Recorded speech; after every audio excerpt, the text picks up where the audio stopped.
Hi friends, அனைவருக்கும் மாலை வணக்கம்.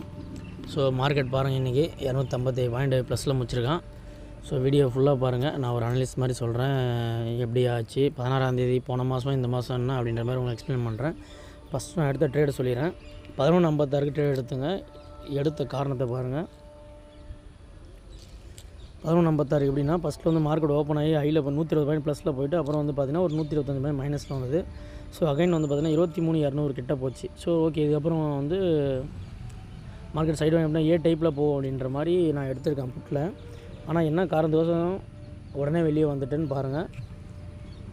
என்னுடைய ப்ராஃபிட் பார்த்தீங்கன்னா 160 ரூபாங்க. 160 ரூபாவில் வெளியே வந்துட்டேன். எவ்வளோ நேரம், கிட்டத்தட்ட ஒரு அரை மணி நேரம் வெயிட் பண்ணி பார்த்துட்டு ஓகே இப்போ வந்து மார்க்கெட்னா இப்போ நம்ம ஒரு சைடுவே மார்க்கெட் சார் சொன்ன மாதிரி இப்படி போயிட்டு இறங்கிட்டு ஏ டைப்பில் இங்கே வரும் பார்த்தீங்களா, இங்கேருந்து ஒரு 140 ரூபா போகுன்ற மாதிரி நானும் நினச்சேன்.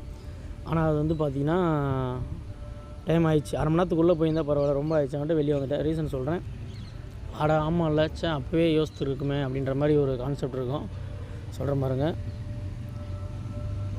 இன்றைக்கி என்ன டேட்டு 16. ஸோ பிப்ரவரி 16 பாருங்கள். ஆல்ரெடி பிப்ரவரி 16 அதெல்லாம் மறக்கவே முடியாது. ஏன்னா வந்து பார்த்தீங்கன்னா அதுக்கு முன்னாடி வெள்ளிக்கிழமை ட்ரேட் எடுத்துகிட்டு கால் சைடுக்கு காலையிலே பார்த்தீங்கன்னா -2000 4000 போய் ப்ளஸ் 100 ரூபாயில் வெளியே வந்திருப்பேன். பிப்ரவரி 16 எடுத்து பாருங்கள், வீடியோ என்ன தெரியும். நல்ல ஒரு கான்செப்ட் தெரியும் ஏறுன்னு சொல்லிட்டு. ஆனால் வந்து விட்டோம். அதே மாதிரி தாங்க போன வெள்ளிக்கிழமை நான் இந்த மார்க்கெட்டு இன்றைக்கி ஏறும், ஏன்னா 2 நாள் 2 திங்கக்கிழமை இறங்கிட்டு இருக்கான். சரி ஓகே ஏறுவோன்ற கான்செப்டில் இருந்தேன். ஆனால் போர் போயிட்டுருக்கு. ஸோ மற்றவங்க மாதிரி முடிஞ்சிட்ட அப்புறம் ஏறும், ஆனால் நான் வந்து உங்களுக்கு சொல்ல எனக்கு தெரியுன்ற மாதிரிலாம் சொல்ல முடியாது.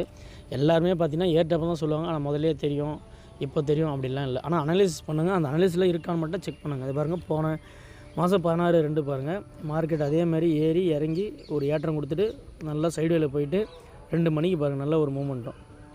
கிட்டத்தட்ட 25,500லேருந்து 550லேருந்து 25,700க்குள்ளே பார்த்தீங்களா. இதே கான்செப்ட் பார்த்துங்க. 16/2 என்ன கான்செப்ட் இருக்கும் அதே தாங்க இந்த 16/3லையும்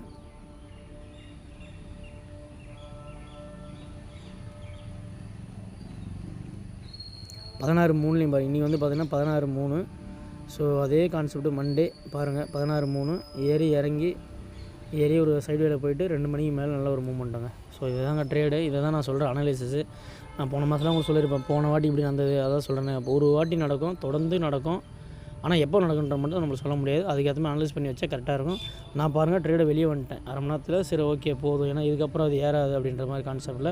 ஆனால் காலில் போட்டிருந்தேன். கால் போடுறது தான் எனக்கு தோணும். ஏன்னா ஏன் சொல்கிறேன்னா, மார்க்கெட் பாருங்கள் 23,000 ஒரு நல்ல சைக்காலஜிக்கல் ஃபிகரில் தொட்டிருக்கீங்க பாரு. ஏற்கனவே ஒரு கேப் இருக்குது பார்த்தீங்களா, போன வருஷம் அந்த கேப்பையும் ஃபில் ஆகிடுச்சு. ஸோ இதுக்கப்புறம் மார்க்கெட் ஏறுமா இல்லை போரால் இறங்குமான்றது தெரியும், யாராலும் சொல்ல முடியாது. முடிஞ்சப்போ தான் சொல்ல முடியும். அதையும் செக் பண்ணிங்க.